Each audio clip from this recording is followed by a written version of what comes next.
எந்த பாவத்தோடு இருக்கக்கூடியவனுக்கு எந்த பாவத்தோடு இருக்கக்கூடிய பெண்ணை இணைக்க வேண்டும் என்று அல்லாஹ்விற்கு தெரியும்.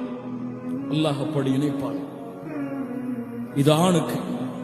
உமர் இப்னுல் கத்தாப் ரலியல்லாஹு அன்ஹு தன் மகனுக்கு பெண் பார்க்க சென்றார்கள். யாரை பார்த்தார்கள்? கலீஃபா. யாரை பார்த்தார்கள்?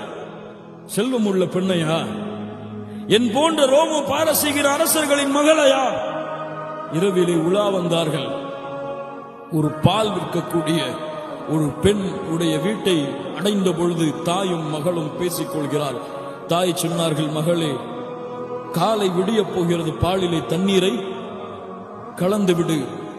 மகள் சொன்னால், அமீருல் முஃமினீன் உமர் அவர்கள் அதை தடை செய்திருக்கிறார்கள், கேளுங்கள், ஈமானை புதுப்பிப்போம்.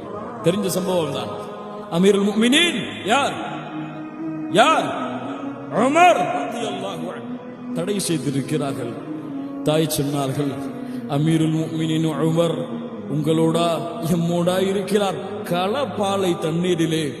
தாயே, வ இன் கான அமீருல் முஃமினீன லா யரானா வ ரப்பு அமீருல் முஃமினீன யரானா. என் தாயே, அமீருல் முஃமினீன் எம்மை பார்க்கவில்லை என்றாலும் அந்த அமீருல் முஃமினீனின் ரப் எம்மை பார்த்துக் கொண்டிருக்கிறானே. யார் கேட்பது? வெளியே யார் கேட்பது? அமீருல் முஃமினீன் உமர் இப்னுல் கத்தாப் ரலியல்லாஹு அன்ஹு மறுநாள் காலை வந்தடைந்தார்கள். தன்னுடைய மகனை அழைத்தார்கள். ஆசிம் இப்னு உமர், ஆசிம் ரலியல்லாஹு அன்ஹு, ஆசிம், உனக்கு பொருத்தமான ஒரு மணப்பெண்ணை, ஒரு ஏழை குடிசையில் பால் விற்கக்கூடிய பெண்ணுடைய மகளை தேர்ந்தெடுத்திருக்கிறேன். அந்த பெண்ணிடத்திலே ஆட்சி இல்லை, அதிகாரம் இல்லை, செல்வம் இல்லை, வசதி இல்லை, எதுவும் இல்லை, அல்லாஹ்வின் அச்சத்தை தவிர தேர்ந்தெடுத்திருக்கிறேன், திருமணம் செய். மகனும் ஏற்றுக்கொண்டார்கள். சுத்தமான ஒரு ஆணும் சுத்தமான ஒரு பெண்ணும் இணைந்தார்கள். லைலா என்ற ஒரு பெண் குழந்தை பிறந்தது. பனு உமையாவுடைய கோத்திரத்திலே அப்துல் அசீஸ் இப்னு மர்வான் அவருக்கு லைலா அவர்களை திருமணம் முடித்து கொடுத்தார்கள். அந்த இருவருக்கும் பிறந்தவர்கள் தான் உமர் இப்னு அப்துல் அசீஸ் ரஹிமஹுல்லாஹ், கலீஃபா. ஒரு சுத்தமான ஆணும் ஒரு சுத்தமான பெண்ணும் இணைந்தால் அந்த தலைமுறையை அல்லாஹ் சுத்தமான தலைமுறையாக ஆக்குவான். உமர் அவர்கள் தேர்ந்தெடுத்த பெண் ஈமானை கொண்டவள். ஏழை குடிசையில் வாழ்ந்து கொண்டிருந்தாலும் அவர்களுடைய தலைமுறையை உலகை ஆளக்கூடிய கலீஃபாக்களாக அல்லாஹ் மாற்றினான். இது ஆணுக்கு. தேர்ந்தெடுப்போமா? இன்ஷா அல்லாஹ், இன்ஷா அல்லாஹ். திருமணம் முடிச்சவங்க மட்டும் திருமணம் முடிக்காதவங்க சொல்றீங்களா? இன்ஷா அல்லாஹ். திருமணம் முடிச்சவங்க சொல்றீங்களா? பெண்ணாக இருந்தால் அல்லாஹ்வுடைய தூதர் ஸல்லல்லாஹு அலைஹி வஸல்லம் சொன்னார்கள், அப்படி ஒரு சாலிஹான பெண் ஒருவனுக்கு கிடைத்து விட்டால், அத்துன்யா மதாஉன், இந்த உலகமெல்லாம் இன்பம்தான். வ கைரு மதாஇத் துன்யா அல் மர்அத்து ஸாலிஹா, இந்த உலகத்தில் இருக்கும் இன்பத்தில் எல்லாம் சிறந்த இன்பம் சாலிஹான பெண். சாலிஹான பெண் கிடைத்தால் அல்லாஹ்விற்கு சுஜூதிலே விழுந்து நன்றி செலுத்தி அந்த பெண்ணை தேர்ந்தெடுத்துக் கொள்ளுங்கள். அல்லாஹ் உலக வாழ்க்கையை, மறு உலக வாழ்க்கையை அல்லாஹ் செழிப்பாக்குவான். எப்படிப்பட்ட பெண்ணை தேர்ந்தெடுப்பது? சய்யிபன் அவு பிக்ரன், திருமணம் முடித்து விதவையான பெண்ணையா, திருமணம் முடிக்காமல் இருக்கக்கூடிய பெண்ணை தேர்ந்தெடுப்பது சிறந்ததா? திருமணம் முடிக்காமல் இருக்கக்கூடிய ஆணுக்கு திருமணம் முடிக்காமல் இருக்கக்கூடிய பெண்ணை தேர்ந்தெடுப்பது சிறந்தது, சுன்னா. அல்லாஹ்வுடைய தூதர் ஸல்லல்லாஹு அலைஹி வஸல்லம் ஜாபிர் ரலியல்லாஹு அன்ஹு திருமணம் முடித்த ஒரு விதவையான ஒரு பெண்ணை திருமணம் முடித்தார்கள் என்று கேள்விப்பட்டவுடன் சொன்னார்கள், ஏன் நீ ஒரு திருமணம் முடிக்காத பெண்ணை திருமணம் செய்திருக்க கூடாது? அவளும் நீங்களும் ஒருவருக்கொருவர் மாறி மாறி அன்பையும் விளையாட்டையும் செய்திருக்கலாமே என்று அல்லாஹ்வுடைய தூதர் அவருக்கு அனுமதி அளித்தார்கள், வலியுறுத்தினார்கள். அதனால் திருமணம் முடிக்காமல் இருப்பவர்கள் திருமணம் முடிக்காமல் இருக்கக்கூடிய பெண்களை தேர்ந்தெடுப்பது சிறந்தது. கடமை கிடையாது, சிறந்தது. பெண்ணாக இருந்தால் ஒரு பெண் தான் விரும்புகின்ற ஒரு மணமகனை தேர்ந்தெடுப்பது அல்லாஹ்வுடைய மார்க்கத்திலே அனுமதிக்கப்பட்ட ஒன்று. ஆனால் நேரடியாக அந்த மணமகனிடத்திலே சென்று தன்னுடைய விருப்பத்தை தெரிவிப்பது அனுமதிக்கப்பட்டது கிடையாது. அல்லாஹ்வுடைய தூதர் முஹம்மது ரசூலுல்லாஹ் ஸல்லல்லாஹு அலைஹி வஸல்லம் அவர்களை தவிர எந்த ஒரு பெண்ணும் நேரடியாக சென்று அவர்களுக்கு பிறகு ஒரு ஆணிடத்திலே நான் உன்னை திருமணம் முடிக்க ஆசைப்படுகிறேன் என்று நேரடியாக கூறக்கூடாது. யாரின் மூலமாகத்தான் சொல்ல வேண்டும்? யாரின் மூலமாக?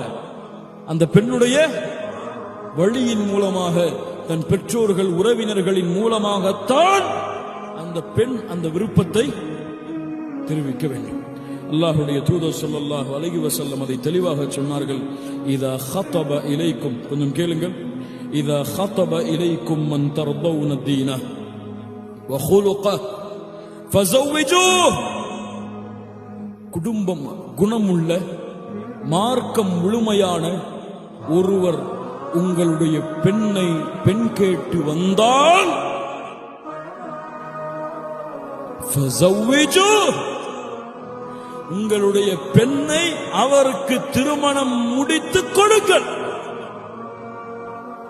இல்லை என்றால் இந்த பூமியிலே குழப்பங்களும் ஃபித்னாக்களும் பரகிவிடும்.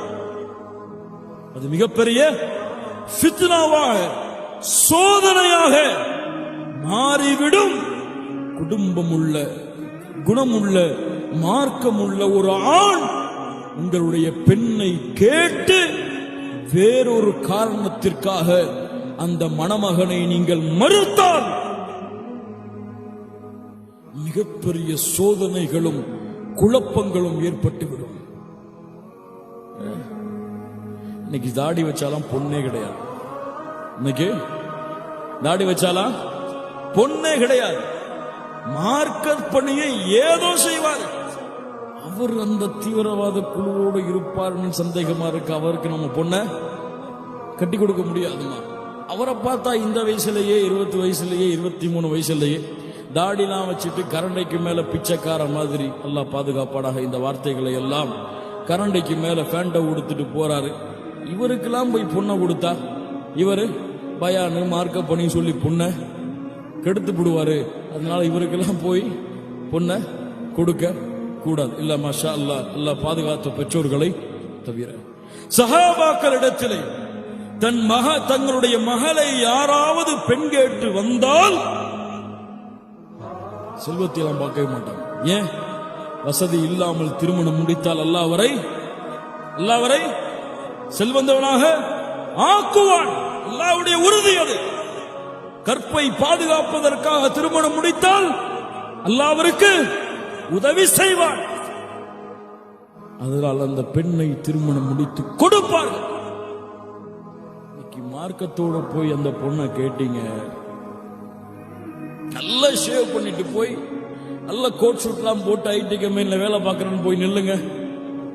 என்ன, அடுத்த நிமிஷமே கல்யாண பேச்ச ஆரம்பிச்சிடும். அப்படித்தானே?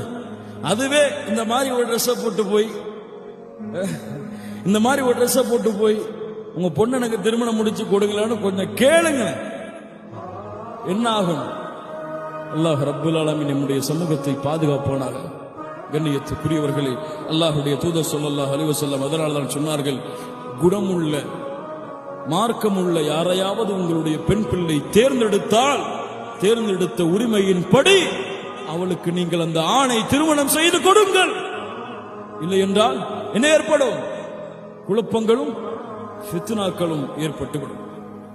யாரையெல்லாம் ஒரு ஆண் திருமணம் முடிக்க கூடாது, யாரையெல்லாம் ஒரு பெண் திருமணம் முடிக்க கூடாது? தந்தை வழியுடைய இரத்த நெருங்கிய உறவுகள், தாய் வழியுடைய இரத்த நெருங்கிய உறவுகள், பால்குடி சகோதரர்கள் சகோதரிகள், 2 சகோதரிகளாக இருந்தால் அந்த 2 சகோதரிகளையும் நேரடியாக, அல்லது தந்தை திருமணம் முடித்த பெண்ணாக இருந்தால் அந்த பெண்ணை, இது போன்று திருமணம் முடிக்க தகுதி இல்லாத பெண்களுடைய பட்டியல் நீளுகிறது. இது விரிவான தலைப்பு.